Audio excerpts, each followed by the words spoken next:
ইনশাআল্লাহ আজকে থেকে। আল্লাহ পাক সবাইকে আমল করার তৌফিক দান করুন, আমিন।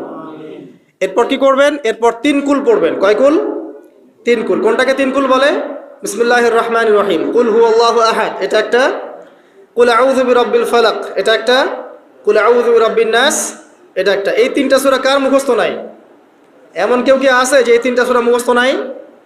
কি কোন মুখ নিয়ে আল্লাহর সামনে দাঁড়াবেন? কোন মুখ নিয়ে নবী সাল্লাল্লাহু আলাইহি ওয়াসাল্লামের সামনে যাবে? ইয়া রাসূলুল্লাহ, আপনার উপরে পুরো 30 পারা কোরআন নাযিল হয়েছিল, আমি 3 কুলি মুখস্থ করতে পারি নাই, আমার জন্য সুপারিশ করেন। এই কথা কোন মুখ নিয়ে বলতে যাবে? তবে কোরআন একটা কিতাব, আলহামদুলিল্লাহ। একজন হিরোইন খোরও দেখবেন সূরা ফাতিহা পড়তে পারে, তাই না? একজন হিরোইন খোরকেও দেখবেন সূরা ফাতিহা বলতে পারে। কোরআনের মুজিজা, সবার মনের মধ্যে আল্লাহ পাক কোরআন ঢুকিয়ে দিবেন। তবে চেষ্টা থাকতে হবে না? চেষ্টা করতে হবে। বাচ্চাদেরকে শেখান, বাচ্চাদেরকে লাড়ে লাপ্পা না শিখিয়ে বাচ্চাদেরকে ভালো কিছু শেখান। নাহলে এইসব সন্তানরা, এইসব যুবক যুবতীরা বড় হয়ে যে ফিল্ম স্টারদের পিছনে দৌড়াবে, পর্ন স্টারদের পিছনে দৌড়াবে। বিদেশ থেকে কোনো মেয়ে যদি বাংলাদেশে আসে নাচতে, এদেরকে দেখতে টিকিট কাটতে যাবে 12,000 15,000 টাকা দিয়ে। সুসন্তান মানুষ করে যান। কুলাঙ্গার প্রজন্ম জন্ম দিয়ে কি দরকার? এর চেয়ে বাচ্চা নেওয়ারই দরকার নাই। যদি বাচ্চা কাছে এভাবেই মানুষ করবেন তাহলে নেয়ারই দরকার নাই ভাই। বন্ধা থাকেন, বিয়েই করার দরকার নাই আপনার। বাচ্চা তো মানুষ করতে পারছেন না। আল্লাহ পাক আমাদেরকে বোঝার তৌফিক দান। 3 কুল পড়ে ঘুমাবেন। 3 কুলের মধ্যে একটা সূরা ইখলাস, একটা সূরা ফালাক, একটা সূরা নাস। কি হবে এটা পড়লে? নবী সাল্লাল্লাহু আলাইহি ওয়াসাল্লাম বলছেন, দৃশ্য বা অদৃশ্যের, মানে যা দেখা যায় যা দেখা যায় না, এই দৃশ্য অদৃশ্যের জগতের কোনো ক্ষতি তাকে স্পর্শ করবে না। প্রোটেকশন, আল্লাহর পক্ষ থেকে প্রোটেকশন। আর এটা যখন রাতে পড়বেন তখন এভাবে পড়বেন। একবার সূরা ইখলাস, কুল হুয়াল্লাহু আহাদ, তারপর সূরা ফালাক, কুল আউযু বিরাব্বিল ফালাক, তারপর সূরা নাস, কুল আউযু বিরাব্বিন নাস পড়ে 2 হাত একত্রিত করে ফু দিবেন। দিয়ে মাথা থেকে নিয়ে এভাবে, পুরো মাথা থেকে নিয়ে পুরো বডি এভাবে মাসাজ করবেন, এভাবে। ঠিক আছে? এটা 3 বার করবেন, একবার না। একবার পড়বেন, করবেন, আরেকবার 3 বার। এরপরে পড়বেন সূরা কাফিরুন। কোন সূরা? কুল ইয়া আইয়ুহাল কাফিরুন লা আ'বুদু মা তা'বুদুন। এই সূরাটা পড়বেন লাকুম দীনুকুম ওয়ালিয়া দীন পর্যন্ত। কি হবে? আল্লাহর রাসূল সাল্লাল্লাহু আলাইহি ওয়াসাল্লাম বলছেন যে রাতের বেলা ঘুমানোর আগে কেউ যদি সূরা কাফিরুন তেলাওয়াত করে ঘুমিয়ে যায়, আল্লাহ পাক ওই ব্যক্তিকে শিরকের পাপ থেকে মুক্ত রাখবে ইনশাআল্লাহ। আমি অনেক লেকচারে বলেছি, আবার বলছি যে যত মানুষ জাহান্নামে যাবে, হাজারে যে 999 জন মানুষই জাহান্নামে যাবে, তাদের আমলনামার মূল পাপটা হচ্ছে শিরক।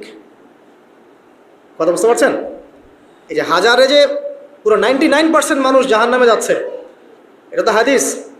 তার মধ্যে যারা জাহান্নামে যাবে তাদের আমলনামায় সবচেয়ে কমন যে পাপটা থাকবে সেটা হলো কি? শিরকের পাপ। কারণ শিরক ছাড়া আল্লাহ পাক যে কোনো পাপ তওবা করলেই যাকে ইচ্ছা মাফ করে দিতে পারে। শিরকরত অবস্থায় কোনো মানুষ যদি মারা যায় তাহলে সে ব্যক্তি জাহান্নামে যাবে, এটাই চূড়ান্ত। ইল্লা মাশাআল্লাহ। তো সূরা কাফিরুন যদি আপনি তেলাওয়াত করেন, আল্লাহ পাক আপনাকে শিরক থেকে বাঁচাবেন। শিরক সম্পর্কে বিস্তারিত জানার জন্য আপনি পড়েন কিতাবুত তাওহীদ। কোন বই? কিতাবুত তাওহীদ। এই বইটাকে পড়েন, দেখবেন এখানে শিরকের সমস্ত বিষয়গুলো লেখা আছে। কোন কোন কাজ করলে শিরক হয়, কোন কোন কথা বললে শিরক হয়, কি চিন্তা করলে শিরক হয়। মনে রাখেন, এই যুগে সবচেয়ে বেশি যে পাপে মানুষ ডুবে আছে এটা হলো শিরকের পাপ। শুধু শিরক নিয়ে আমি আলাদা লেকচার দিব ইনশাআল্লাহ, কারণ এখন শিরকের আলোচনা শুরু করলে আর প্রোডাক্টিভ মুসলিম আলোচনা করতে পারবো না। এটা এত ডিটেলস একটা সাবজেক্ট। মনে রাখবেন, শিরক চিন্তায় হয়, কথায় হয় এবং কাজে হয়। এই 3 শ্রেণীর শিরকের বিস্তারিত বিবরণ দেওয়া আছে কিতাবুত তাওহীদ নামক একটা বই, বাজারে কিনতে পাওয়া যায়, পড়ে দেখবেন। আর কি? রাতের বেলা শোয়ার আগে পড়বেন 33 বার সুবহানাল্লাহ, 33 বার আলহামদুলিল্লাহ এবং 34 বার আল্লাহু আকবার। আল্লাহর পক্ষ থেকে আপনার শরীরে শক্তি আসবে। এটা যারা নিয়মিত আমল করে, আল্লাহর পক্ষ থেকে তাদের শরীরে শক্তি আসে। হ্যাঁ, কারণ এইটা রাসূল সাল্লাল্লাহু আলাইহি ওয়াসাল্লাম কাকে শিখিয়ে দিয়েছেন? তার মেয়ে ফাতিমা রাদিয়াল্লাহু আনহাকে। ফাতিমা রাদিয়াল্লাহু আনহা এবং আলী রাদিয়াল্লাহু আনহু, তারা দুজন গিয়েছেন আল্লাহ রাসূলের দরবারে, গিয়ে বলেছেন আমাদেরকে একজন দাসী বা দাস দিন। বাসার অনেক কাজ আমরা করতে পারি না, লাগে না কাজের মানুষ। নবী সাল্লাল্লাহু আলাইহি ওয়াসাল্লাম বলছেন যে আমি কি তোমাদেরকে এমন কিছু শিখিয়ে দিব যেটা তোমাদের এই দাস দাসের অভাব পূরণ করে দিবে, প্রয়োজন হবে না, অবশ্যই শিখিয়ে দিন। তখন নবীজি শিখালেন সাল্লাল্লাহু আলাইহি ওয়াসাল্লাম যে ঘুমানোর আগে 33 বার সুবহানাল্লাহ পড়বে, 33 বার আলহামদুলিল্লাহ এবং 34 বার আল্লাহু আকবার। তোমাদের দাস দাসীর প্রয়োজন হবে না ইনশাআল্লাহ। তো ব্যাখ্যায় অনেক ওলামায়ে কেরাম বলেছেন যে এটা নিয়মিত আমল করতে থাকলে রোগ ব্যাধি কম হয়, শরীরে শক্তি আসে, এনার্জি বাড়ে, আপনি নিজের কাজ নিজেই করতে পারবেন ইনশাআল্লাহ আযজা ওয়া জাল। আসুন সামনে যাই। এরকম ঘুমানোর আরও বেশ কিছু আমল আছে, আমি অল্প কয়েকটা বললাম, এগুলোই করা শুরু করেন, আল্লাহ তৌফিক দান করুন। আর যদি পারেন ওযু করে ঘুমাতে পারলে আরও বেশি ভালো হয়। এবার আপনি ঘুমাচ্ছেন ডান কাত হয়ে, কি পড়বেন এই সময়? আল্লাহুম্মা বিসমিকা আমুতু ওয়া আহইয়া, আলহামদুলিল্লাহ, দোয়া সবার মুখস্থ আছে। এবার ঘুমান। এই যে ঘুমাচ্ছেন আপনি 3 ঘন্টা বা 4.5 ঘন্টা বা 6 ঘন্টা, আপনার এই পুরো ঘুমটা হবে ইবাদত ইনশাআল্লাহ তাআলা। এবং পবিত্র অবস্থায় ঘুমানোর অভ্যাস করতে থাকলে আল্লাহর পক্ষ থেকে আপনি সত্য স্বপ্ন দেখতে পারেন। এখনকার সায়েন্স এগুলা বিশ্বাস করে না, আর এই সায়েন্স কিনে আমার কোনো মাথা ব্যথাও নাই, কারণ এই আজকে একটা কথা বলে কালকে একটা কথা বলে, ঠিক আছে? তো আল্লাহর পক্ষ থেকে আপনি সত্য স্বপ্ন দেখতে পারেন। ইউসুফ আলাইহিস সালাম জেলখানায় বন্দী, সূরা ইউসুফ পড়ে দেখেন। তখন কয়েদিদের মধ্যে 2 জন স্বপ্ন দেখেছে। একজন স্বপ্ন দেখছে তার মাথার উপরে রুটি, উপর থেকে পাখি এটা ঠোকরে কি করছে, খেয়ে নিয়ে চলে যাচ্ছে। আরেকজন স্বপ্ন দেখেছে যে সে শরাব পান করাচ্ছে একজনকে, আছে না সূরা ইউসুফে? তো ইউসুফ আলাইহিস সালাম বললেন যে যার মাথা থেকে পাখি ঠোকরায় খেয়ে নিচ্ছে খাবার, তাকে শুলদণ্ড দেওয়া হবে, আর যে শরাব পান করাচ্ছে সে অতি শীঘ্রই মুক্ত হয়ে যাবে, জেল থেকে ছাড়া পেয়ে যাবে। কয়দিন পর তাই হলো। এই যে স্বপ্ন যারা দেখেছে এরা কি মুসলিম? এই স্বপ্ন যারা দেখেছে এরা কিন্তু মুসলিম না। ইউসুফ আলাইহিস সালাম মুসলিম, তিনি আল্লাহর নবী, তিনি স্বপ্নের ব্যাখ্যা করছেন, কিন্তু এখানে একজন অমুসলিমের স্বপ্ন সত্য হয়েছে। একজন অমুসলিমকে আল্লাহ পাক স্বপ্ন দেখাতে পারেন, দলিল আছে কোরআনে। সত্য স্বপ্ন বলে একটা বিষয় আছে, যেটার জন্যে অবশ্যই আল্লাহর পক্ষ থেকে নূর দরকার, স্বচ্ছ একটা মন দরকার, কলবুন সালিম দরকার, বেশি বেশি আমল দরকার, হ্যাঁ, আধ্যাত্মিকত্ব দরকার, আল্লাহর মারিফত দরকার, তারপরে ইনশাআল্লাহ সত্য স্বপ্নের প্রশ্ন আসবে। সারাদিন টিভি দেখে, গান শুনে, সিরিয়াল দেখে, গালিগালাজ করে, গীবত তহমত করে, খোঁচাখুচি করে, চুলাচুলি করে, এদের সাথে সত্য স্বপ্নের কি সম্পর্ক? এদেরকে তো শয়তান স্বপ্ন দেখাবে। কথা বুঝতে পারছেন না? ফজরের নামাজের পরে নবী সাল্লাল্লাহু আলাইহি ওয়াসাল্লাম বসে থাকতেন, সাহাবীরা তাকে বলতেন কে কোন স্বপ্ন দেখেছেন, তিনি বলতেন, এবং তিনি স্বপ্নের ব্যাখ্যা ইন্টারপ্রিটেশন করতেন যে এটা এমন, এটা এমন। এমনকি এই যে আপনার উহুদের যুদ্ধের আগের রাতে অনেক সাহাবী স্বপ্ন দেখেছেন, এবং পরের দিন দেখবেন উহুদের দিনে অনেক সাহাবী শহীদ হয়েছে। তো যাই হোক, ওইদিকে আমি যাচ্ছি না। তো এই যে ঘুমটা আপনি ঘুমাচ্ছেন, ইনশাআল্লাহ আপনার ঘুমটা কি হচ্ছে? ইবাদত হচ্ছে না? আলহামদুলিল্লাহ। আলেম যারা, তাদের ঘুমও ইবাদত।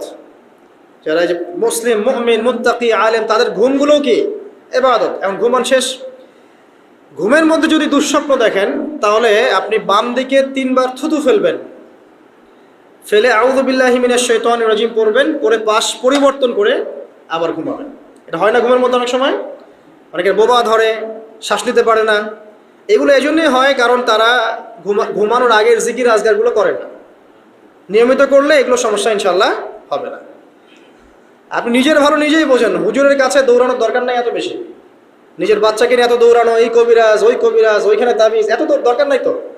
নিজের আমল নিজে করেন, দেখবেন আপনি আল্লাহ পাকের পক্ষ থেকে নিরাপত্তার মধ্যে আছেন ইনশাআল্লাহ। আল্লাহ তৌফিক দান করুন, আমিন। এরপরে ঘুম থেকে উঠলেন, চেষ্টা করব আমরা ঘুম থেকে ওঠার কয়টার সময়? 5টায় যদি ফজরের নামাজ হয় বা 4:30 যদি ফজরের নামাজ হয়, মিনিমাম 4টায় উঠতে হবে। কয়টায়? 4টায়। এই জন্য যদি অ্যালার্ম দেন ঘড়িতে, অ্যালার্ম দিবেন প্রত্যেক 1.5 ঘন্টা পর পর। মনে করেন যে আপনি 1.5 ঘন্টা ঘুমাতে যাচ্ছেন, তাহলে 1.5 ঘন্টা পরে অ্যালার্ম সেট করবেন, অথবা 3 ঘন্টা পর, অথবা 4.5 ঘন্টা, অথবা 6 ঘন্টা, মানে 1.5 ঘন্টার গণিতক দিয়ে আপনি অ্যালার্ম সেট করবেন, দেখবেন উঠতে পারবেন খুবই ইজিলি। এতে 1.5 ঘন্টায় আপনার ঘুমের সার্কেলটা পূর্ণ হয়। একটা ঘুমের সার্কেল পূর্ণ হতে আমাদের মাথায় তো রেস্টের দরকার আছে, এটা পূর্ণ হতে 1.5 ঘন্টার মতো সময় লেগে যায়। তো এটা একটা ট্রিক বললাম আপনাদেরকে, আপনি করতে পারেন, উপকৃত হবেন ইনশাআল্লাহ। তো ফজরের নামাজের মিনিমাম আধা ঘন্টা আগে আমাদেরকে ওঠার অভ্যাস করতে হবে। এই যে ঘুমটা ভাঙলো, ভাঙার সাথে সাথে কি করব? ভাঙার সাথে সাথে আল্লাহ শুকরিয়া, আলহামদুলিল্লাহিল্লাযী আহইয়ানা বা'দা মা আমাতানা ওয়া ইলাইহিন নুশুর। ব্যাস, এই যে ইবাদত হয়ে গেল। এবার আপনি আরেকটা দোয়া পড়বেন, এটা শিখে নেন। আপনি পড়বেন লা ইলাহা ইল্লাল্লাহ ওয়াহদাহু লা শারীকা লাহু লাহুল মুলকু ওয়া লাহুল হামদ ওয়া হুয়া আলা কুল্লি শাইইন কাদির সুবহানাল্লাহ আলহামদুলিল্লাহ ওয়া লা ইলাহা ইল্লাল্লাহ ওয়াল্লাহু আকবার লা হাওলা ওয়া লা কুওয়াতা ইল্লা বিল্লাহ আল্লাহুম্মা ইগফিরলি। এটা পড়ার পরে হাত তুলে দোয়া করেন, যা দোয়া করবেন তাই পাবেন ইনশাআল্লাহ। এটা জানতেন? জানতেন না? তো এই দোয়াটা হচ্ছে দোয়া কবুলের অস্ত্র। ঘুম থেকে ওঠার পর যদি এই দোয়াটা করে দোয়া করেন ইনশাআল্লাহ দোয়া কবুল হয়ে যাবে ইনশাআল্লাহ। আমাদের জীবনে চাওয়া পাওয়ার কি অভাব আছে? প্রচুর চাওয়া পাওয়া। তো বৈধ চাওয়া পাওয়াগুলোকে পাওয়ার জন্য আল্লাহর সাথে সম্পর্ক করতে হয়, আর আল্লাহ পাকের সাথে সম্পর্কে কিছু ওসিলা মাধ্যম লাগে। এই দোয়াগুলো হলো মাধ্যম, আমলগুলো হচ্ছে মাধ্যম। তো আল্লাহ পাক যেমনটা বলেছেন ফাজকুরুনি আযকুরকুম ওয়াশকুরুলি ওয়া লা তাকফুরুন, তোমরা আমাকে স্মরণ করো আমিও তোমাদেরকে স্মরণ করব। আল্লাহ পাক তো এভাবে বলেছেন, যখন একজন মানুষ মনে মনে আমাকে ডাকে আমিও মনে মনে ওকে স্মরণ করি। মনে করেন আপনি মনে মনে আল্লাহকে বলছেন, আল্লাহ আমি অসুস্থ, আমাকে শেফা দাও, বা আমার রিজিকের টেনশন আছে, আমার রিজিকের টেনশন দূর করে দাও, আল্লাহ আমাকে হেফাজত করো, আল্লাহ আমাকে দিনের জ্ঞান দাও, তোমার আনুগত্য করার তৌফিক দাও। এই যে মনে মনে আপনি আল্লাহকে ডাকছেন, নিঃসন্দেহে ওই মুহূর্তে আল্লাহ পাক আপনাকে স্মরণ করছে। সাত আসমান ভেদ করে আরশের উপর থেকে আল্লাহ পাক আপনাকে স্মরণ করছেন। আল্লাহ পাক বলছেন, যখন একজন মানুষ জনসমুখে আল্লাহকে স্মরণ করে, যেমন আমরা এখন করছি, জনসমুখে সবার সামনে আল্লাহর কথা আলোচনা করছি, আল্লাহ পাক বলছেন আমিও তখন এর চেয়ে অনেক উত্তম জনসমাবেশে ওই বান্দাদের কথা স্মরণ করি। এই মুহূর্তে আল্লাহ পাক আমাদের কথা স্মরণ করছেন। আমাদের কোনো ফিলিংস আছে? আল্লাহ আমাদের কথা স্মরণ করছেন, ওই যে যুবক ছেলে বসে বসে ফোন টিপছে, কোনো ফিলিংস আছে? মানে মনস্তাত্ত্বিকভাবে অন্তরে যখন নূর থাকে না, পাপ করতে করতে যখন অন্তরটা কলুষিত হয়ে যায়, কোনো ফিলিংস কাজ করে না। এক খুন করবে, কোনো ফিলিংস নাই।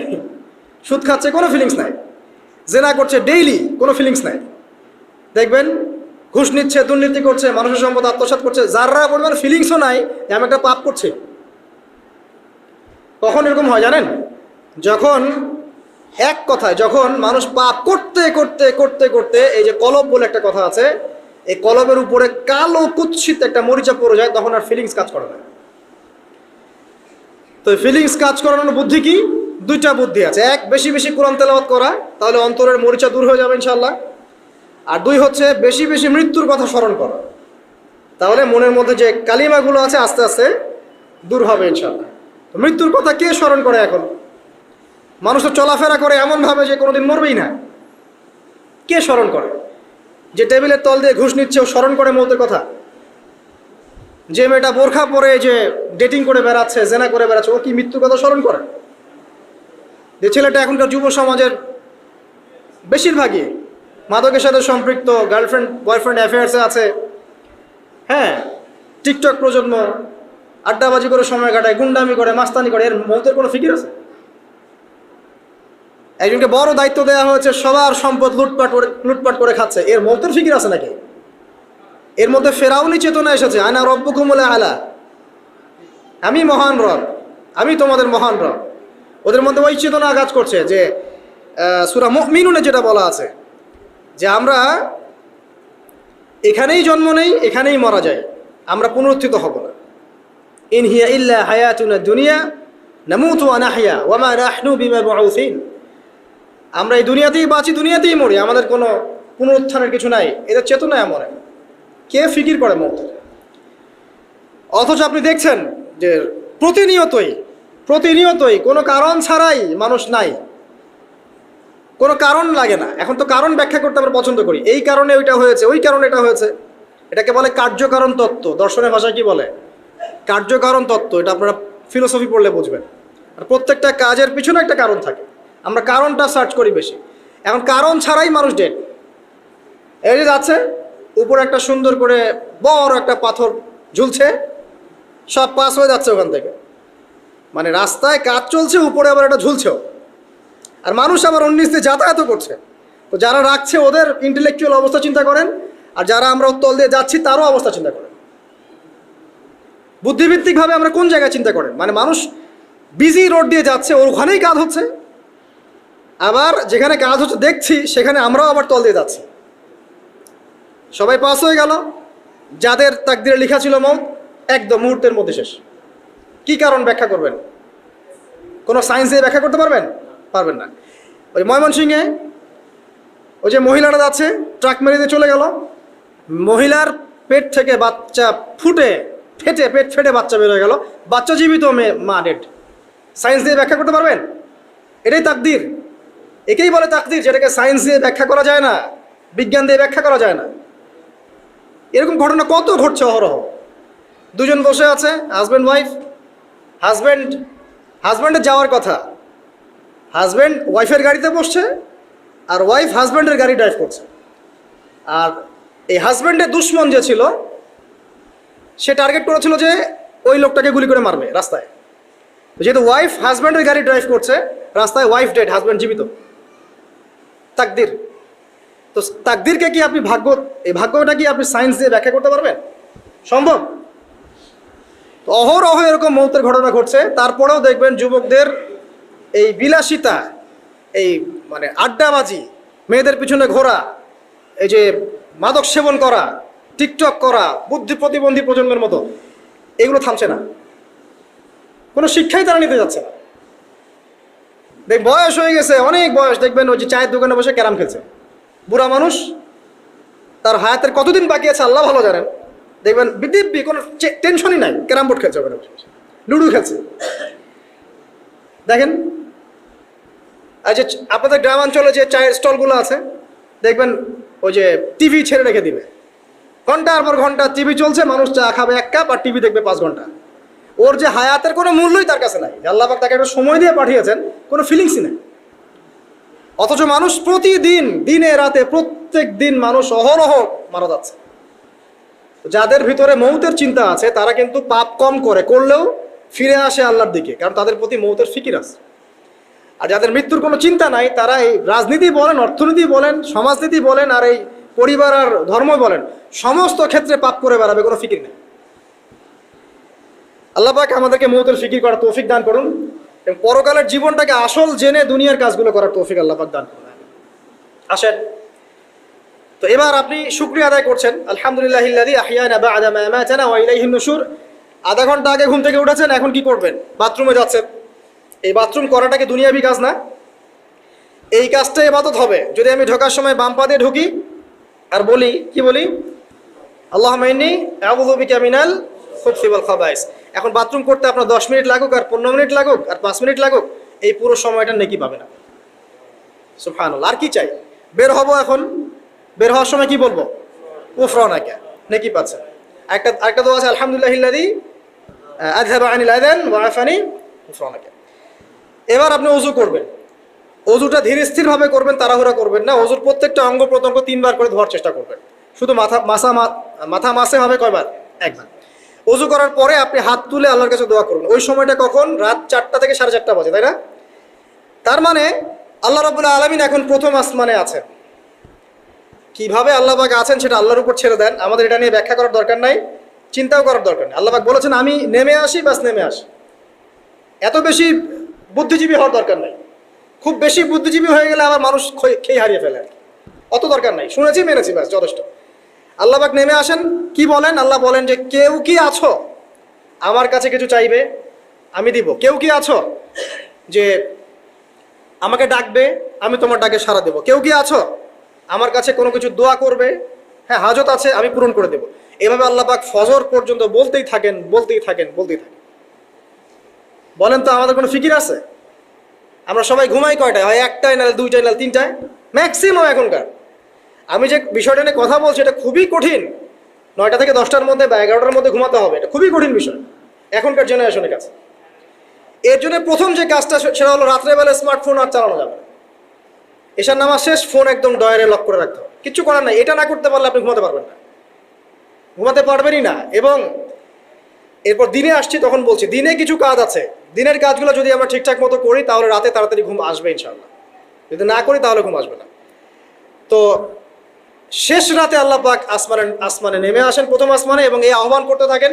তাই ওই সময় ওযু করার পরেই আপনি হাত তুলে আল্লাহর কাছে দোয়া করা শুরু করেন। আপনার যত চাওয়া পাওয়া আছে আল্লাহর কাছে ঢেলে দেন, ইনশাআল্লাহ আল্লাহ রাব্বুল আলামিন আপনাকে খালি হাতে ফেরাবেন না ইনশাআল্লাহ।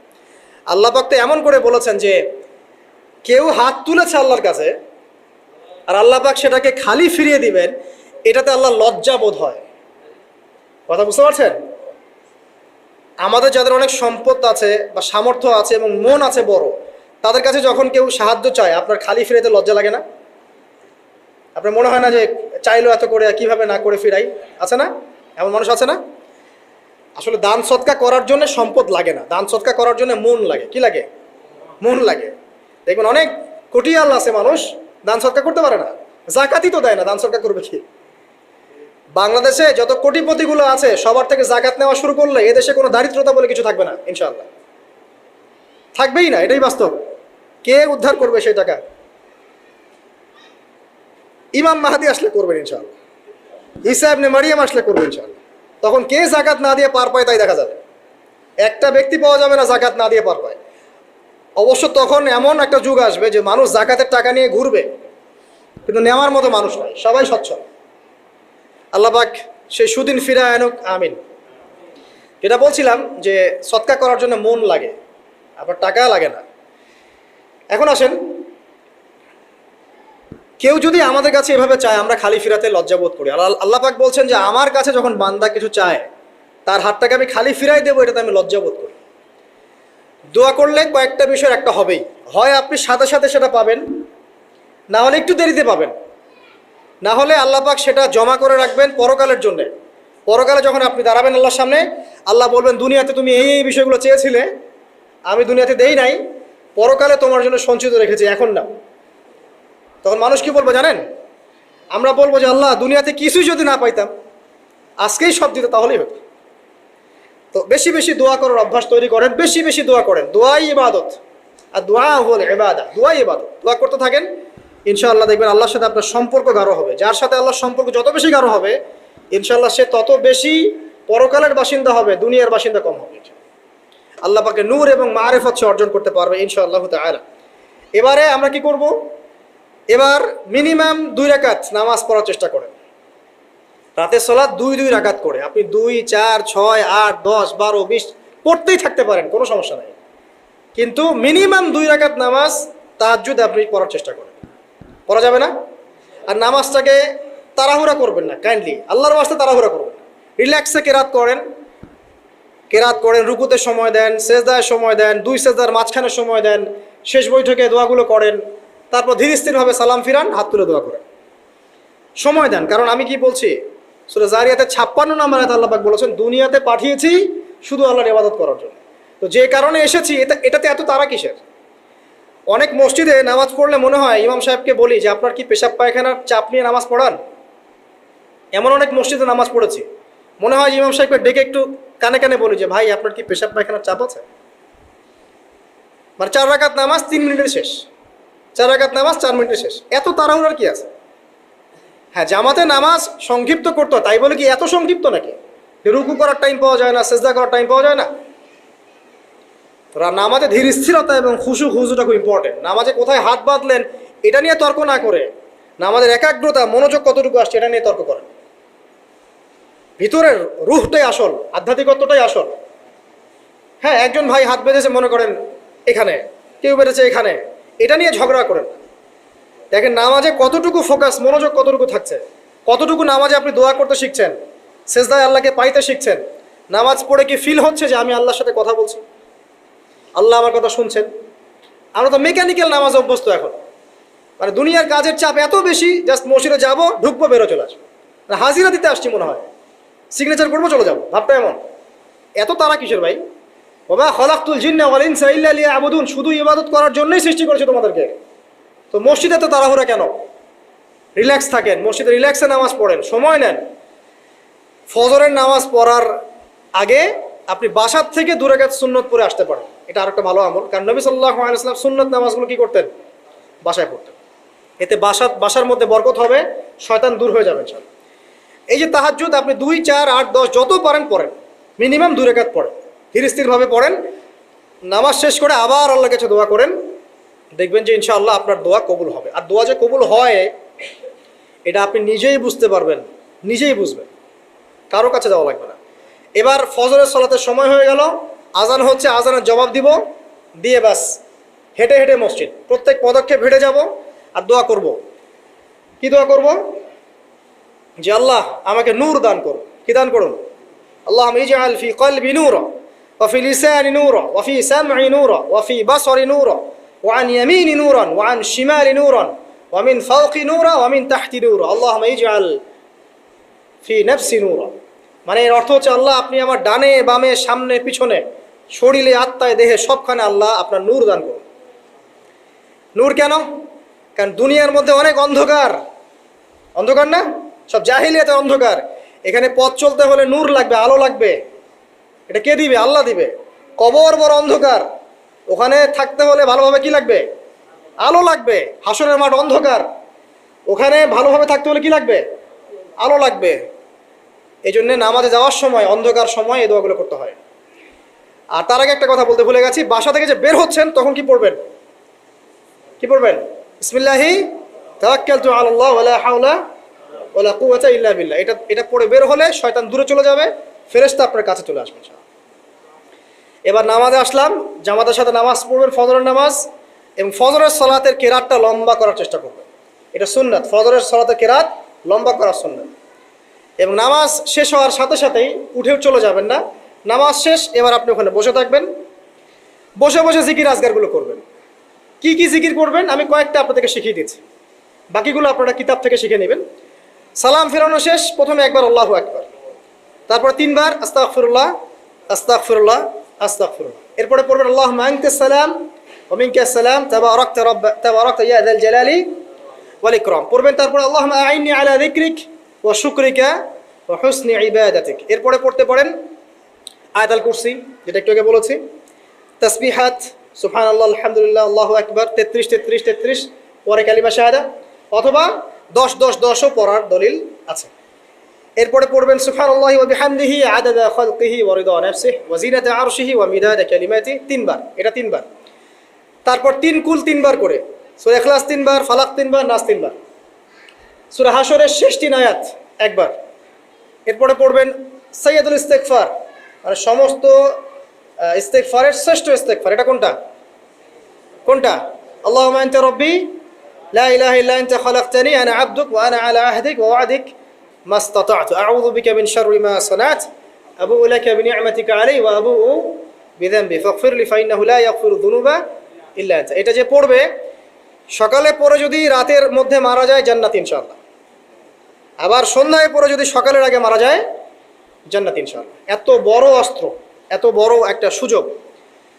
এরপরে পড়বেন আমার পছন্দের কয়েকটা, আউযু বিকালিমাতিল্লাহি তাম্মাতি মিন শাররি মা খালাক 3 বার।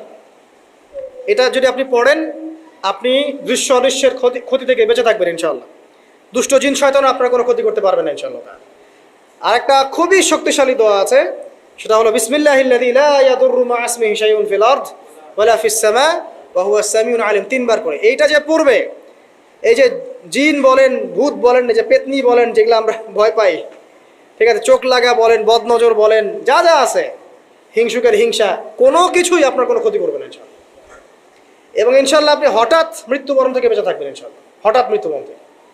এটা কিন্তু সবার জন্য নিয়ামত না, এটা সবার জন্য নিয়ামত না। তারপরে আসেন, এরপর পড়বেন 10 বার লা ইলাহা ইল্লাল্লাহু ওয়াহদাহু লা শারীকা লাহু লাহুল মুলক ওয়া লাহুল হামদ ওয়া হুয়া আলা কুল্লি শাইইন কাদির। এটা 10 বার পড়লেও হবে। আর যদি 100 বার পড়তে পারেন তাহলে আপনার চেয়ে বেশি নেকি কেউই অর্জন করতে পারবে না। যদি 100 বার এই দোয়াটা কেউ পড়ে সারাদিনে, লা ইলাহা ইল্লাল্লাহু ওয়াহদাহু লা শারীকা লাহু লাহুল মুলক ওয়া লাহুল হামদ ওয়া হুয়া আলা কুল্লি শাইইন কাদির, ওই দিন শয়তান তার কাছে আসবে না।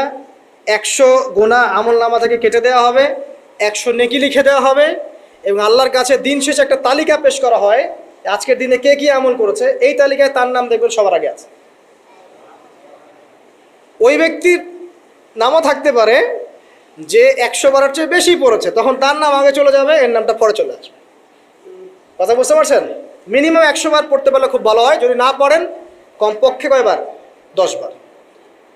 আসেন, এরপরে পড়বেন 10 বার দরুদ শরীফ, আল্লাহুম্মা সাল্লি আলা মুহাম্মাদ ওয়া আলা আলি মুহাম্মাদ, যেটা আছে দরুদ ইব্রাহিম, এটা পড়তে পারেন, অথবা ছোট করে পড়তে পারেন আল্লাহুম্মা সাল্লি ওয়া সাল্লিম আলা নবিয়িনা মুহাম্মদ, এটা পড়লেও হবে, অথবা আল্লাহুম্মা সাল্লি আলা মুহাম্মাদ ওয়া সাল্লিম, এতটুকু পড়লেও ইনশাআল্লাহ হক আদায় হয়ে যাবে। 10 বার যে ব্যক্তি দরুদ পড়ে সকালে সন্ধ্যায়, নবী সাল্লাল্লাহু আলাইহি ওয়াসাল্লাম তার জন্য পরকালে সুপারিশ করবেন ইনশাআল্লাহ। যদি আমরা নবীজির সুপারিশ পেতে চাই, দরুদের কোনো বিকল্প নাই। বেশি বেশি দরুদ পড়তে থাকেন, তার সুন্নাহ অনুসরণ করেন, বেশি বেশি দরুদ পড়তে থাকেন। মিনিমাম সকালে 10 বার, সন্ধ্যায় 10 বার, ইনশাআল্লাহ আল্লাহ নবী সুপারিশ করবেন ইনশাআল্লাহ তাআলা। আরেকটা আছে রাদিতু বিল্লাহি রাব্বান ওয়া বিল ইসলামি দীনান ওয়া বি মুহাম্মাদিন সাল্লাল্লাহু আলাইহি ওয়াসাল্লাম নবিয়্যা। এর একটা বড় ফজিলত আছে। কি ফজিলত? যে ব্যক্তি এই দোয়াটা সকাল সন্ধ্যায় 3 বার করে পড়ে, কিয়ামতের মাঠে আল্লাহ পাকের উপর হক হয়ে যাবে, ওয়াজিব হয়ে যাবে, আল্লাহ ওই ব্যক্তিকে সন্তুষ্ট করে দেবেন ইনশাআল্লাহ। সন্তুষ্ট করে দিবেন মানে কি? ইনশাআল্লাহ সে জান্নাতে যাবে। আরেকটা আছে, এটা বলে শেষ করি। হাসবি আল্লাহু লা ইলাহা ইল্লাহু আলাইহি তাওয়াক্কালতু ওয়া হুয়া রাব্বুল আরশিল আযীম। এটা পড়তে হবে 7 বার। কয়বার? 7 বার। তাহলে কি হবে? আপনার দুনিয়া আখিরাতের যে চাওয়া পাওয়াগুলো আছে, এর জন্য আল্লাহ পাকি আপনার জন্য যথেষ্ট হয়ে যাবে ইনশাআল্লাহ, কাউকে লাগবে না। এইগুলা ফরজ নামাজ, মানে ফজরের নামাজ জামাতে পড়ার পরে বসে বসে এইগুলো করতে থাকবেন। যদি দোয়া আগে করা হয়, নামাজে মোনাজাত যেটা হচ্ছে আমাদের সমাজে, এটা যদি আগে করে ফেলা হয়, তাহলে দোয়ার পরে বসে থাকবেন, বসে বসে এগুলো পড়তে থাকবেন।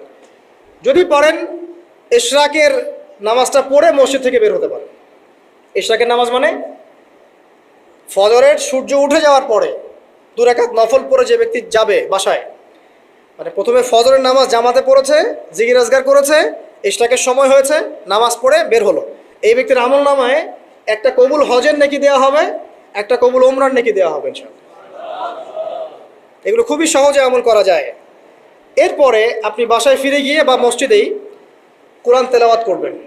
আমরা কোরআন তেলাওয়াত করব। কোরআন তেলাওয়াত করবেন 1 পারা, 1 পারা পারেন না অর্ধেক পারা, অর্ধেক পারা পারেন না 5 পৃষ্ঠা, 5 পৃষ্ঠা পারেন না কমপক্ষে 1 পৃষ্ঠা পারবেন না, 1 পৃষ্ঠা করে হলেও প্রতিদিন কোরআন তেলাওয়াত করতে হবে। পারবেন না ইনশাআল্লাহ? প্রত্যেক হরফে 10 নেকি পাবেন। কোরআন আপনার পক্ষে সুপারিশ করবে ইনশাআল্লাহ, এবং এই কোরআন আপনাকে ছায়া দিবে, সূরা বাকারা, আলী ইমরানের মতো ছায়া দিবে কিয়ামতের মাঠে। এবং এটা নবী সাল্লাল্লাহু আলাইহি ওয়াসাল্লাম যেটা বলেছেন, আল কোরআন হুজ্জাতুন লাকা ওয়া আলাইক, এটা তোমার পক্ষে সাক্ষী দিবে অথবা বিপক্ষে সাক্ষী দিবে। তো কোরআন তেলাওয়াত করবেন। এরপরে আমরা কি করি? আমরা হয়তো যে যার মতো চলে যাই, কেউ স্কুলে চলে যান, নাস্তা করেন। আচ্ছা, নাস্তার আগে একটা কথা বলি। সকালে নাস্তা করবেন এমনভাবে যে, এখনকার ডক্টররাও বলেন এই কথাটা, সকালবেলা একটু বেশি খেতে হয়, সকালবেলা একটু বেশি হেভি ফুড নিতে হয়। দুপুরে তার চেয়ে একটু কম, রাতে আরও কম। আর আমাদেরটা উল্টা, কিন্তু সকালে অল্প একটু, দুপুরে একদম বিশাল, রাতের বেলা আরও বিশাল, নাকি? তো নিয়মটা হচ্ছে এই যে সকালে খেতে হয় বেশি, সারাদিন আপনাকে কাজ করতে হবে, সকালে আপনাকে বেশি হাইজেনিক ভালো ফুড খেতে হবে। দুপুরে তার চেয়ে একটু কম, আর রাতে তার চাইতে কম। এভাবে খেতে পারলে প্রফিটিক খাওয়া হবে ইনশাল্লাহ। আর খাবার আমাদের সুন্নাহ মতো খাওয়ার দরকার নেই, নবী সাল্লাল্লাহু আলাইহি ওয়াসাল্লামের সুন্নাহ মতো খায়। আমাদের সুন্নাহটা কেমন? আমরা 7 পেট খাই। কয় পেট? 7 পেট। যদি পেটের মধ্যে কিছু জায়গা ফাঁকা থাকে, সেটাও কিছু মিষ্টি দিয়ে ঢুকায় সাবার করে ভর্তি করতে হবে। এটা আর কি চ্যালেঞ্জ, পেটটা ভর্তি করতে হবে। আর নবী সাল্লাল্লাহু আলাইহি ওয়াসাল্লাম খেতেন এভাবে যে পেটটাকে 3 ভাগ করতেন। 1 ভাগ খাবার খেতেন, 1 ভাগ তিনি পানীয় পান করতেন, আর 1 ভাগটা ফাঁকা রাখতেন। আপনি এভাবে খাওয়া শুরু করেন, দেখবেন আপনি ফিজিক্যালি ফিট ফিল করছেন এবং আপনি ক্লান্ত হচ্ছেন কম, অলসতা কম আসছে কাজে, আপনি এনথুজিয়াজম পাবেন ইনশাআল্লাহ তাআলা। তো খাবারের ব্যাপারটা সতর্ক থাকে। আর এই যুগে খাবারের মধ্যে প্রচুর ভেজাল আছে। চেষ্টা করতে হবে ম্যানুফ্যাকচার্ড খাবারগুলো বাদ দিয়ে হোমমেড যে ফুডগুলো আছে, হোমমেড ফুড মানে বাসায় যেগুলো আমরা তৈরি করি, ফ্রেশ হাইজেনিক ফুডগুলো খাওয়ার চেষ্টা করতে হবে। স্পেশালি বাচ্চাদের ব্যাপারে সতর্ক থাকতে হবে। বাচ্চাদেরকে, তরুণদেরকে এমন কোনো খাবার খাওয়া যাবে না যে খাবারটা খেলে আপনি অসুস্থ হয়ে যান, আপনার স্ট্যামিনা কমে যায়, আপনি ফিজিক্যালি দুর্বল হয়ে পড়েন। এটা খুব খেয়াল রাখবেন। খাবার, এই যে আপনারা যে গ্রামাঞ্চলে থাকেন, আপনারা সৌভাগ্যবান একদিক থেকে যে আপনারা ফ্রেশ খাবার উৎপন্ন করে খেতে পারেন। শেষ জামানায় খাবারের মধ্যে খুব ভেজাল আসবে, এটা বিভিন্ন হাদিস দিয়ে মেলানো যায়, আমি ওদিকে যাচ্ছি না। কনক্লুশন বললাম, শেষ জামানায় খাবারে প্রচুর ভেজাল আসবে। তো এই ভেজালগুলো থেকে দূরে থাকতে হলে আমাদেরকে হাইজেনিক ফুডের দিকে ফোকাস করতে হবে এবং প্রোডাক্ট খাবার উৎপন্ন করে খেতে পারলে খুব বেশি ভালো হয়। না পারলে রুট লেভেল থেকে খাবার নিয়ে আসতে হবে। আর অ্যাটলিস্ট ম্যানুফ্যাকচার যে খাবারগুলো বাজারে ঘোরাফেরা করে এগুলো অ্যাভয়েড করতে হবে। দেখতে অনেক মুখরোচক লাগতে পারে, স্বাদ অনেক মজা হতে পারে, কিন্তু এগুলো শরীরের জন্য অনেক ক্ষতিকর। এতে করে আমাদের যুব সমাজ আস্তে আস্তে কিন্তু দুর্বল হয়ে যাচ্ছে। এখনকার যুব সমাজকে দেখে তাকায় দেখেন, আমাদের বাপ-দাদাদেরকে তাকায় দেখেন, যারা এখানে বয়স্ক মুরব্বী আছে দেখেন, একজন মুরব্বীর সাথে এখনকার যুবকের কুস্তি লাগান, পাঞ্জায় লাগান, বা ওই যে একটা রিংয়ের মধ্যে ঢুকায় বক্সিং ম্যাচ দেন একটা, দেখেন দেখেন কে পারবে। আমি নিশ্চিত ওই চাচাই পারবে। আমরা নিজেরাই তো এর প্রমাণ। আমাদের বাপ দাদাদের বয়সী যারা আছেন তারা এখনো দিব্যির মাঠে কাজ করে, দেখবেন 4 ঘন্টা 5 ঘন্টা 8 ঘন্টা রিক্সা চালাচ্ছে, ভ্যান চালাচ্ছে, কৃষি কাজ করছে, কত পরিশ্রম করছে। আর আমাদের যুব সমাজে তাকায় দেখেন না আপনি, একটু চেহারাগুলো দেখেন না, চেহারাগুলো তাকায় দেখেন, চাপাগুলো বসে গেছে গাঁজা খেতে খেতে, হিরোইন খেতে খেতে দেখবেন চাপাগুলো বসে গেছে একদম, চোখগুলো ঢুকে গেছে একদম মাদক খেতে খেতে। হ্যাঁ, হস্তমৈথুন করতে করতে শরীর রোগা, চলতে পারে না। কথা শুনতে খারাপ লাগছে না, বাস্তব, এগুলোই বাস্তব এখন। হ্যাঁ, ঘুম নাই, সারা রাত জাগরা, ওই যে ফজরের পর ঘুমায়, রাতে ওই যে বিকাল 4টায় ওঠে, দেখবেন শরীরটার দিকে তাকায় দেখেন, চলতে পারে, এনার্জি নাই। একটা ক্রিকেট ম্যাচে লাগায় দেন, ও দেখবেন 2-4 ওভার ব্যাটিং করে শেষ। কোন কাজ করতে পারবে? ওই মাঠের বাইরে থেকে বলতে পারবে যে আর এই খেলতে পারে না, ও অমুক খেলতে পারে না, তমুক খেলতে পারে না। ওকে লাগাই দেন না, ব্যাটটা ধরে লাগাই দেন, দেখবেন ও কয়টা পিটাইতে পারে। দেখেন, জিম করে না, ফিজিক্যালি এক্সারসাইজগুলো করে না, স্কিল নাই। আগেকার মানুষ অনেক স্কিল ছিল, তারা ঘরের কাজ পারতো, সাঁতার পারতো, তারা মার্শাল আর্ট পারতো, কৃষিকাজ পারতো, অন্যান্য বিভিন্ন সেক্টরে তারা কিন্তু মানে মাল্টি প্রতিভার অধিকারী ছিল। স্কিল কম, দেখবেন একদিকে ফোকাস করা। এগুলো কিভাবে হলো আসলে? এগুলো তো একদিনে হয়নি। সারাদিন দেখবেন ফোনে, আর ওই মেয়ের পিছনে, আর কফি শপে, অথবা মিউজিকের কোনো ইনস্ট্রুমেন্ট নিয়ে বসে আছে, অথবা এর মাঝে যদি কেউ মন্দের ভালো থেকে থাকে সে দেখবেন টিকটক করছে বসে বসে। এইগুলাই এখনকার পুরুষদের মধ্যে, এই ইয়াং জেনারেশনের মধ্যে ওই শৌর্য বীর্য গায়রতটা পাওয়া যায় না। দেখবেন গায়রত একটা ব্যাপার আছে, গায়রত শৌর্য বীর্য এটা নাই। এর অন্যতম একটা কারণ এটাও, এখানে খাদ্যাভ্যাসেরও একটা ব্যাপার আছে। ফিজিক্যালি তারা ফিট না। তো আল্লাহ পাক এই বিষয়গুলো আমাদের বোঝার তৌফিক দান করবে। সব কিছু রিলেটেড। আপনাকে যদি একজন প্রোডাক্টিভ মুসলিম হতে হয়, শারীরিকভাবে আপনাকে ফিট থাকতে হবে, মেন্টালি ফিট থাকতে হবে, আপনাকে মানসিকভাবে শক্ত থাকতে হবে, চ্যালেঞ্জ নেওয়ার ক্ষমতা থাকতে হবে, হয়তো সময় নষ্ট করা যাবে না। যে কাজ ফাহেসা, দুনিয়াবি কাজ, পরকালের কোনো স্বার্থ নাই, ওখানে সময় নষ্ট করা যাবে না। ঠান্ডা মাথায় প্ল্যান করতে হবে যে আমি আমার জীবনে কি করতে চাই, কার পরে আমি কি করব, কার পরে কি করব, আমার প্ল্যান থাকতে হবে। তো রেজাল্ট খারাপ হয়েছে, হতাশ হয়ে আত্মহত্যা করবেন কি জন্য? কি এমন হয়েছে আপনার জীবনে? একটা মেয়ে ছেড়ে চলে গেছে, এই জন্য বিষ খাবেন কেন? কি হয়েছে? একটা মেয়েই তো ছেড়ে চলে গেছে। মেয়ের অভাব নাকি? বোরখা পরা মেয়েরাও তো এখন কিস করে, দেখেন বোরখা পরা মেয়েগুলো দেখেন রাস্তাঘাটে ওই যে নায়কের হাত ধরে চুমু খাচ্ছে। অনলাইনে দেখে আসলাম একটু। ওই যে বলছিলাম যে সব বোরখা পরা মেয়ের মধ্যেই আপনার ইয়ে থাকে না, দিনদারিতা থাকে না। সব বোরখা পরা মেয়ের মধ্যেই কিন্তু দিনদারিতা থাকে না। তো বোরখা থেকে পাগল হওয়ার দরকার নেই এত। এবং সে বলছে আমার জীবন সার্থক। মানে একজন গায়রে মাহরাম ব্যক্তিকে, ফিল্ম স্টার একজন গায়রে মাহরাম ব্যক্তি, তাকে সে হাত ধরে চুমু খেয়ে বলছে তার জীবন সার্থক। তাহলে কোন প্রজন্ম লালন করে কবরে যাচ্ছি আমরা চিন্তা করেন একটু। এখন আশ্চর্য একটা বিষয়। আর এগুলো আমরা প্রমোট করছি অনলাইনের মধ্য দিয়ে। যে কোনো অনলাইনে দেখবেন এটা চলছে রাতারাতি। মানে এগুলো উস্কানো হচ্ছে আমাদেরকে। শোনেন, আমাদেরকে এগুলো, এইসব পাপের মধ্যে এমনভাবে নিয়ে আসা হচ্ছে যে মনে হচ্ছে এগুলো স্বাভাবিক। এক সময় একটা মেয়ে যদি রেপ হতো, মানুষের মাথা ব্যথা শুরু হয়ে যেত, অফিস আদালত কোর্ট কাছারি করে একাকার করে ফেলতাম। এখন রেপ হতে হতে হতে হতে মনে হয় এটা স্বাভাবিক। আগে একটা মানুষ মদ পান করলে তার মধ্যে একটা ফিলিংস থাকতো আমি খারাপ কাজ করছি। এখন এই মদকে প্রমোট করতে করতে মদটাকে এত ইজি করে ফেলা হচ্ছে, মনে হচ্ছে এটা স্বাভাবিক বিষয়। মানুষ খুন করাটা, আগে একটা মানুষকে খুন করলে মানুষ মনে হতো যেটা এটা বিশাল পাপ, একটা সমাজের মানুষ ওর দিকে খারাপ চোখে তাকায় থাকতো। আর খুন হতে হতে হতে মানুষ মিডিয়া এটাকে প্রমোট করছে, করতে করতে এটা নর্মাল। এই পাপগুলোকে নর্মাল করে ফেলার ট্রেন্ডটা মিডিয়ার মধ্য দিয়ে করা হয়েছে। স্বাভাবিকভাবে নেওয়া হচ্ছে সব কিছু। গার্লফ্রেন্ড বয়ফ্রেন্ড অ্যাফেয়ার্সকে আগে মানুষ লুকায় লুকায় করতো, চিঠি দিলেও লুকায় লুকায়, যেটা কেউ জানতে না পারে। এখন ওপেন রাস্তায় সব, মানে এটা নর্মাল করে ফেলা হচ্ছে। আরও যে কি হবে সামনে আল্লাহ ভালো জানেন। সুবহানাল্লাহ, যারা বড় বড় শহরগুলোতে থাকে তাদের তো মানে দিন শুরু হয় আল্লাহ নাফরমানি দিয়ে, আর রাত আসে মানুষের গজব দিয়ে, মানুষের অভিশাপ দিয়ে। মেয়েরা আগে যদি বেপর্দায় চলতো লজ্জা করতো, একটা লজ্জাবোধ ছিল, যে একটা লজ্জা লাগতো যে না আমি খারাপভাবে চলছি, মানুষ আমাকে দেখছে কেমন লাগছে। এখন দেখবেন ও গেঞ্জি পরে হাঁটছে, কোনো ফিলিংসই নাই, স্বাভাবিক, নর্মাল করে ফেলা হচ্ছে এগুলো সব কিছু। এখন দেখবেন মেয়েদেরকে, ছোট ছোট মেয়েগুলোকে রেপ করা হচ্ছে, ছোট ছোট বাচ্চা মেয়ে, দেখবেন কয়দিন পর এটাও স্বাভাবিক হয়ে যাবে। প্রতারণা, আগে মানুষ প্রতারণা করলে মানুষ মনে করতো যে আমাকে মানুষ প্রতারক মনে করতে পারে, একটা চক্ষু লজ্জা কাজ করতো। এখন সেই চক্ষু লজ্জা নাই। ঘুষ নেওয়াটাকে মানুষ মনে করতো আগে যে কেউ জানতে পারলে হয়তো সমস্যা, মানে নর্মাল, এখন নিতেই পারে, ঘুষ ছাড়া হবে না তোমার জব। করাপশনে মানুষ গেলে মানুষ ভয় করতো যদি জেনে যায় আমার চাকরি থাকবে না। এখন নর্মাল, ও বড় করাপ্টেড, তার চেয়ে ছোটটা আরেকটু কম, তার চেয়ে ছোটটা আরেকটু কম, একটা চক্র সব কিছু, এভরিবডি ইনভলভ এগুলোর মধ্যে, টপ টু বটম সবাই ইনভলভ। এরকম সিচুয়েশনে আমরা কিভাবে দিন নিয়ে পালন করবো যদি সত্য না হয়ে?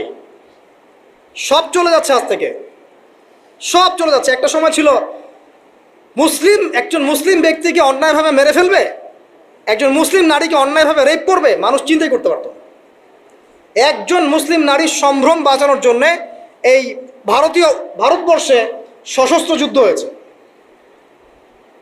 বিন কাসিমের নেতৃত্বে, একটা মেয়ের ইজ্জত বাঁচানোর ইস্যুকে কেন্দ্র করে। এখন লক্ষ লক্ষ মুসলিম মেয়ের ইজ্জত নষ্ট করা হচ্ছে, কারো কোনো ফিলিংস নাই, স্বাভাবিক। একটা রাষ্ট্রদূতকে হত্যা করেছিল তাবুক যুদ্ধের সময়, নবী সাল্লাল্লাহু আলাইহি ওয়াসাল্লাম 30,000 সৈন্য নিয়ে ধাওয়া করেছিলেন। এত বড় সাহস আমার রাষ্ট্রদূতকে হত্যা করো? এখন সারা বিশ্বে লক্ষ লক্ষ মুসলিম হত্যা করা হয়েছে, কারো কোনো ফিলিংস নাই। মানে আমি বুঝাতে যাচ্ছি আপনাদেরকে, সব কিছুকে নর্মাল করে ফেলা হয়েছে। কয়দিন পর দেখবেন ছেলে ছেলে নর্মালি বিয়ে করে ফেলবে। দেখেন এখন একটু চক্ষু লজ্জা কাজ করে যে আমি সমকামী, মানুষ কি মনে করবে। আস্তে আস্তে দেখবেন এমন সময় আসবে ও মনে করবে যে নর্মাল। সব কিছুকে এই মিডিয়ার মধ্যে দিয়ে নর্মাল করা হচ্ছে। এসব মিডিয়াগুলো ইউজ করা থেকেও দূরে থাকা উচিত। আল্লাহ পাক আমাদেরকে হেফাজত করুন, আমিন। আসুন, ফজরের সালাতের কথা বলছিলাম, আমি অনেক দূরে চলে গেছে। জাস্ট পড়েন, ফজরের নামাজ পড়েন, সময়টা কাজে লাগান। আমি বলছি সময়গুলোকে কাজে লাগান। ফজরের পর খাওয়া দাওয়া করবেন, রাসূলের সুন্নাহ মতো খান, ইবাদত হবে ইনশাআল্লাহ। এরপরে আপনি কিছুটা সময় এক্সারসাইজ করেন, খেলেন, মাঠে গিয়ে খেলেন, কোনো সমস্যা নাই। ওই টিকটক চালানোর চাইতে, পর্ন দেখার চাইতে মাঠে গিয়ে খেলেন। মাঠে ফুটবল খেলেন আধা ঘন্টা, বা ক্রিকেট খেলেন, বা এমন কোনো খেলা খেলেন যে খেলাটাতে আপনার শারীরিক কসরত হচ্ছে, তাও খেলেন। অথবা এগুলোতে সুযোগ না থাকলে আপনি চলে যান জিমে গিয়ে জিম করেন, ফিজিক্যালি কাজ করেন। অথবা মাঠে গিয়ে আপনার বাবাকে সাহায্য করেন, আপনার বাবা যে গেছে মাঠে তাকে সাহায্য করেন। আল্লাহ পাক আমাদেরকে তৌফিক এনায়েত করুন, আমিন। ফিজিক্যালি ফিট থাকার চেষ্টা করা হোক। এরপরে আসেন, সকাল 10টার দিকে যখন চলে আসবো আমরা, তখন আমরা চেষ্টা করব 2 রাকাত চাশতের নামাজ পড়ার জন্য, বা সলাতুদ দুহা যেটাকে বলা হয়। সলাতুদ দুহা যে ব্যক্তি পড়বে তার রিজিকে আল্লাহর পক্ষ থেকে বরকত নেমে আসবে ইনশাআল্লাহ। এরপর কি করবেন? এরপর আমরা হয় কেউ যাব স্কুলে, কেউ কলেজে, কেউ হয়তো অফিসে, কেউ ব্যবসায়। আর আমরা এখন সবাই আমাদের এক কর্মক্ষেত্রে যাব। যারা শিক্ষাক্ষেত্রে যাব স্টুডেন্ট হিসেবে, তারা চেষ্টা করব কি, আমরা চেষ্টা করব যে আমরা যে জ্ঞানটা অর্জন করছি এই জ্ঞানটাকে যেন ইসলামের কল্যাণে কাজে লাগাতে পারি। আপনি জেনারেল লাইনেই পড়েন আর মাদ্রাসা লাইনেই পড়েন, একই নসিহত। আর যারা মাদ্রাসা লাইনে পড়বেন, সকালবেলা উঠে মাদ্রাসায় যাবেন, তারা নিঃসন্দেহে আল্লাহর বাছাইকৃত বান্দা, সৌভাগ্যবান বান্দা। তাদের উচিত হবে না দিনের জ্ঞানটাকে দুনিয়ার জন্য ব্যয় করা। তাদের উপর বেশি দায়িত্ব বর্তাবে যে তারা যেন দিনের জ্ঞানটাকে দিয়ে আল্লাহর জমিনে দিনটার প্রচার এবং প্রসার ঘটায়। আল্লাহ পাক তাদেরকে কবুল করুন, আমরা দোয়া করি। তো পড়াশোনা করতে যারা যাব আমরা এই চিন্তা করে যাব। যারা পড়াতে যাব তারাও চিন্তা করব যে এমন কিছু শেখাবো যেটা শিখলে আমার স্টুডেন্টের পরকালটা টিকবে, দুনিয়াতেও কল্যাণ হবে, পরকালটাও টিকবে ইনশাআল্লাহ। জেনারেল নলেজগুলো খুব ইম্পর্টেন্ট। ইসলামিক নলেজগুলোর সাথে সাথে আমাদেরকে অবশ্যই ইংরেজি বলেন, সায়েন্স বলেন, এই যে আপনার ম্যাথামেটিক্স বলেন, পলিটিক্যাল সায়েন্স বলেন, জিও পলিটিক্স বলেন, ইকোনমিক্স বলেন, মেডিকেল সায়েন্স বলেন বা ইঞ্জিনিয়ারিং বলেন, এগুলো পড়তে হবে, জানতে হবে। না জানলে আমরা কি করব? আমরা কিন্তু বহির্বিশ্ব থেকে ছিটকায় চলে আসবো, আমরা কিন্তু ওদেরকে চ্যালেঞ্জ করতে পারবো না। তো এই জন্য কোরআন সুন্নাহর জ্ঞানের সাথে এই জ্ঞানগুলোও লাগবে। অতএব যে যেখানে পড়াশোনা করছেন অনেস্টির সাথে পড়াশোনা করেন, আপনার জ্ঞানটাকে ইসলামের কল্যাণে কাজে লাগানোর চেষ্টা করেন ইনশাআল্লাহ। এটা গেলে এডুকেশন সেক্টর। যারা আমরা ব্যবসায় যাব, রাতে তাহাজ্জুদ পড়েছি, ফজর জামাতে পড়েছি, ইশরাক পড়েছি, এখন কি ব্যবসায় কি মাপে কম দিব? ওখানে ইবাদত নাই, ওখানে ব্যবসায় মাপে কম দেওয়া যাবে না। ওখানে গিয়ে কি আমি মাল মজুত করব? ওখানে গিয়ে কি আমি মালের মধ্যে পণ্যে ভেজাল দিব, মিশাবো? একজন সৎ এবং অনেস্ট ব্যবসায়ী, নবীজি বলছেন সাল্লাল্লাহু আলাইহি ওয়াসাল্লাম, একজন সৎ এবং অনেস্ট ব্যবসায়ী কিয়ামতের মাঠে নবীদের সাথে থাকবে ইনশাআল্লাহ। আর যারা মাপে ভেজাল দিবে, পণ্যে ভেজাল দিবে, অন্যকে ঠকাবে, নবীজি বলছেন মান ওয়াশানা ফালাইসা মিন্না, যে ব্যক্তি মানুষের সাথে ধোঁকাবাজি করে, প্রতারণা করে, মাপে কম দেয়, ঠকায়, মজুত করে, জনগণকে কষ্ট দেয়, গভর্নমেন্টকে চাপে ফেলে, এরা আমাদের উম্মতের অন্তর্ভুক্ত। অতএব ব্যবসা করলেই যে পার পেয়ে যাবে এমন নয়। ব্যবসা করতে হবে করার মতো আমানতদারিতার সাথে। অবশ্যই মাপ ঠিক রাখতে হবে, মজুতদারি করা যাবে না, আমাদের পণ্যে ভেজাল মিক্স করা যাবে না, কৃত্রিম সংকট তৈরি করা যাবে না। এগুলো যদি করেন তাহলে আপনার নাম যেমন উম্মতে মুহাম্মাদি থেকে কাটা পড়ে যায়, দুনিয়াতে আল্লাহর পক্ষ থেকে দুইটা আযাব আসে। এক হচ্ছে ওই জনগণের মধ্যে, ওই জনসমষ্টির মধ্যে দুর্ভিক্ষ নেমে আসতে পারে এবং বৃষ্টিপাত বন্ধ হয়ে যেতে পারে। আরেকটা হচ্ছে ওই জনগণের উপরে জালেম শাসককে আল্লাহ পাক চাপিয়ে দিবেন। এটা আযাব কাদের কারণে আসলো? এক শ্রেণীর ব্যবসায়ীর কারণে আসলো। কিছু কিছু মানুষের ফলে সারা নেশন সাফার করে। যেমন এই যে যারা দেখবেন অনলাইন অফলাইনের মধ্যে অশ্লীলতা ছড়িয়ে বেড়াচ্ছে, নোংরামি, ফাহেসা, বেপরদামি এগুলো ছড়িয়ে বেড়াচ্ছে, এদের কারণে সমাজের মধ্যে এমন সব রোগ ব্যাধি আসবে যেগুলো আগে আমরা নামও শুনি নাই। এটা হাদিস।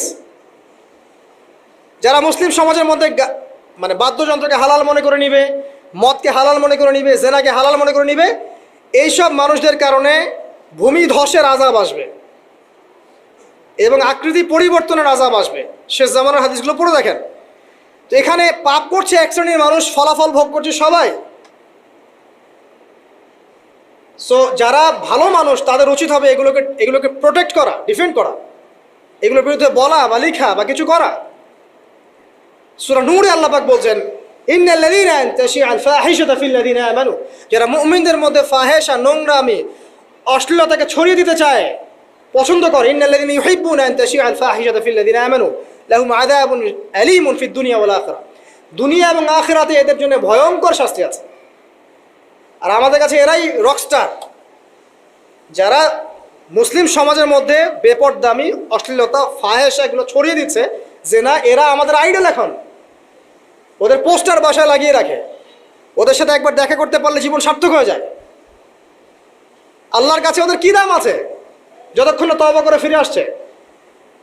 একজন ভ্যান চালক, একজন ইমানদার ভ্যান চালক, রিক্সা চালক, যে 5 ওয়াক্ত নামাজ পড়ে, সে আল্লাহর কাছে ওর চেয়ে অনেক বেশি সম্মানিত। ওই ভ্যান চালকের কাছে কি অটোগ্রাফ নেন আপনি? ওই রিক্সাওয়ালার কাছে কি অটোগ্রাফ নেন? এইসব এই হ্যামিলনের বাসিওয়ালার পিছনে না গিয়ে এরা যুব সমাজকে টেনে নিয়ে যাচ্ছে অশ্লীলতার দিকে, ফাহেসা কাজের দিকে, বেফাস কাজ, কোনো পরকালীন কোনো স্বার্থ নাই। বিনোদনের নামে, সংস্কৃতির নামে এরা মানুষকে দিকে টেনে নিয়ে যাচ্ছে।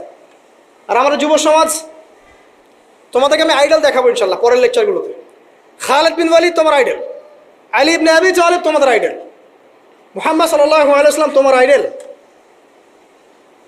ইমাম হুসাইন তোমার আইডল, মোহাম্মদ বিন কাসিম তোমার আইডল, তারেক বিন জিয়াদ তোমার আইডল, ওমর ইবনুল খাত্তাব তোমার আইডল। আইডল খুঁজে পাও না তোমরা জীবনে আইডল খুঁজে পাও না? কাকে ফলো করবা? একজনের নাম বলবো, একজন অনলি, মুহাম্মদ সাল্লাল্লাহু আলাইহি ওয়াসাল্লামের পরে একজনের নাম যদি বলতে বলেন আমাকে, আলী রাদিয়াল্লাহু আনহুর জীবনী পড়ো যাও, আলী ইবনে আবি তালিব রাদিয়াল্লাহু আনহুর জীবনী পড়ো যাও, গিয়ে দেখো তোমার আইডল এখানে বসে আছে, লুকিয়ে আছে। তাদের মধ্যে ছিল ব্যক্তিত্ব, শৌর্যবীর্য, আনুগত্য, জ্ঞান, প্রজ্ঞা, দিন প্রতিষ্ঠার তামান্না, জিহাদ, এবং তারা বদর, উহুদ, খন্দক, খায়বার করেছেন। শেষ পর্যায়ে যখন তাদেরকে মৃত্যুবরণ করতে হয়েছে, তখনও তাদেরকে সামন থেকে কেউ আক্রমণ করতে পারে নাই, পিছন থেকে আক্রমণ করতে হয়েছে। বীরদেরকে কেউ সামন থেকে মারতে পারে না, পিছন থেকে মারতে পারে। আইডল খুঁজে পাও না তোমরা? মেসি তোমার আইডল, নেইমার তোমার আইডল, ওই যে বলিউড হলিউডের নায়ক নায়িকা তোমাদের আইডল। সুবহানাল্লাহ, বাংলাদেশের নায়ক নায়িকা তোমাদের আইডল, যারা জীবনে কত পাপ করেছে তারা নিজেরাই জানে, ওদের বিবেকই ভালো করে জানে যে ওরা কত পাপ করেছে। তোমাকে বাইরের চাকচিক্য দেখে মনে হচ্ছে খুব সুন্দর সুশ্রী, ভিতরের কলিজাটা এদের কুৎসিত কালো। আলেম ওলামার কাছে এসে পড়ে থাকো, যারা বড় বড় ওলামায়ে কেরাম তাদের কাছে এসে পড়ে থাকো, তারা তোমাদেরকে পথ দেখাবে ইনশাআল্লাহ। আল্লাহ পাক বোঝার তৌফিক দান করুন। আমি আর লম্বা করছি না, শেষ করে দিচ্ছি ইনশাআল্লাহ। লেখাপড়া এবং ওয়ার্কের বিষয়গুলো বলছিলাম যে আমরা যারা লেখাপড়া করব, প্রফিটিক লাইফস্টাইল করতে হলে এবং প্রোডাক্টিভ মুসলিম হতে হলে লেখাপড়াটা করতে হবে আল্লাহ সন্তুষ্টির জন্যে। চাকরি বাকরি, ব্যবসা বাণিজ্য যাই করে, কৃষিকাজ, সব কিছুর উদ্দেশ্য হবে কি? আল্লাহ সন্তুষ্টি অর্জন করে এবং ওই ক্ষেত্রে সৎ থাকা, কাউকে না ঠকানো, মাপে কম না দেওয়া, দুর্নীতি না করা, ঘুষ না নেওয়া। তাহলে আপনার জীবনের প্রত্যেকটা কাজই কি হবে? ইবাদত হিসেবে গণ্য হবে ইনশাআল্লাহ তাআলা। শেষ করার আগে আমরা জোহরের ওয়াক্তে চলে আসছি। আপনি আপনার জব সেকশনে কাজ করছেন, নামাজের ওয়াক্ত হলো, নামাজ পড়ে নেবেন। আচ্ছা, নামাজের আগে আপনি 4 রাকাত সুন্নাত পড়বেন, শেষে 2 রাকাত। চেষ্টা করবেন দিনে 12 রাকাত সুন্নাত পড়ার জন্য। ফজরের আগে 2, জোহরের আগে 4, পরে 2, 6 আর 2 8, মাগরিবের পরে 2, এশার পরে 2। এই যে মোট 12 রাকাত সুন্নাত যে ব্যক্তি নিয়মিত পড়বে, জান্নাতে আল্লাহ পাক তার জন্য একটা ঘর নির্মাণ করবেন ইনশাআল্লাহ তাআলা। প্রতিদিন একটা ঘর, প্রতিদিন একটা করে ঘর আপনি পেতে পারেন মাত্র 12 রাকাত নফল বা সুন্নাত আদায় করার মধ্য দিয়ে। জোহরের ওয়াক্ত চলে আসলো, আমরা যেখানে থাকি, স্কুলে বা কলেজ, ইউনিভার্সিটিতে বা চাকরির ক্ষেত্রে, নামাজটা পড়ে নেব ইনশাআল্লাহ। এরপর আবার কাজে যান, কাজ করেন, লাঞ্চ করেন, খাওয়া দাওয়া করেন। আবার খাওয়ার সুন্নাত ভুলে যান না, 7 পেট না, 1 পেট খাওয়ার, 1 পেট পানি, 1 পেট ফাঁকা, এবং হাইজেনিক ফুড, ম্যানুফ্যাকচার্ড না। তারপরে যান, রেস্ট করেন, কাইলুলা যেটাকে বলে, 1 থেকে 1.5 ঘন্টা রেস্ট করেন, ঘুমান। তারপরে আপনি বিকেল সময়টা আবার আসরের নামাজ পড়েন, আপনার কর্মক্ষেত্রে কাজগুলো সারেন। সন্ধ্যায় আপনি আবার বাসায় ফিরে আসবেন। সন্ধ্যায় বাসায় ফিরে আসবেন, ফিরে আসার পরে মাগরিবের সালাত পড়লেন জামাতে। পড়ার পরে বিকেল টাইমটা, মাগরিবের আগে বিকেল টাইমটা আপনি ঘুরতে যান, পরিবারকে সময় দেন, বাচ্চাদেরকে সময় দেন, একটু দিনী ভাইদের সাথে বসেন, বা ওই সময় যদি কোনো হালাকা অ্যারেঞ্জ করা যায়, মসজিদ ভিত্তিক তালিমে বসেন, 2টা হাদিস পড়েন, কোরআন একটু দার্স নেন, বা অনলাইনে কোনো লেকচার শুনেন বা বই পড়েন, কিছু একটা করেন। আর পরিবারকে সময় দেন। পরিবারকে সময় দেওয়ার পর মাগরিবের ওয়াক্ত হয়ে যাওয়ার পরে, মাগরিবের নামাজ শেষ, ফজরের পর আপনি যে আমলগুলো করেছেন মাগরিবের পর, সেই আমলগুলো আবার করতে হবে, সেম কাজ। এভাবে করতে করতে দেখবেন 1 ঘন্টা চলে গেল। বাসায় গিয়ে আপনি পরিবারকে সময় দেন, আপনার অফিসের কাজ, হোমওয়ার্ক, স্কুলের কাজ, ইউনিভার্সিটির কাজ, এগুলো শেষ করেন। শেষ করার পরে আপনি রাতের খাবার খেয়ে নেন, খেয়ে নিয়ে আবার চলে আসেন মসজিদে, এশার নামাজ পড়েন, পড়ে বাসায় গিয়ে জাস্ট ঘুম, আর দেখা দেখি নাই। তখন আপনি আবার দেখবেন ফজর ওই 4টা 3টে উঠতে পারবেন, তাহাজ্জুদ পড়তে পারবেন, ফজর পড়তে পারবেন, আবার আপনার দিনটা লম্বা হবে ইনশাআল্লাহ। এভাবে 1 দিন 2 দিন না, সপ্তাহে 7 দিন, মাসে 30 দিন, বছরে 365 দিন যখন এই প্রজন্ম কাটাতে পারবে, আমরা কাটাতে পারবো, তখন আমাদের মুখে মানাবে দিন ইসলাম প্রতিষ্ঠার কথা। তার আগে আমাদের মুখে এসব কথা মানায় না। এখন আমাদের মুখে এসব কথা এখন মানাচ্ছে না, কারণ আমরা তো আমলই করছি না, আমাদের ঈমান আকীদা ঠিক নাই, আমাদের প্রফেটিক লাইফস্টাইলই তো নাই, নবী সাল্লাল্লাহু আলাইহি ওয়াসাল্লামের মতো লাইফস্টাইলই তো নাই আমাদের। তাহলে আমাদের দ্বারা কেমন করে দিনের পতাকা আল্লাহর জমিনে প্রতিষ্ঠিত হবে বলেন তো দেখি?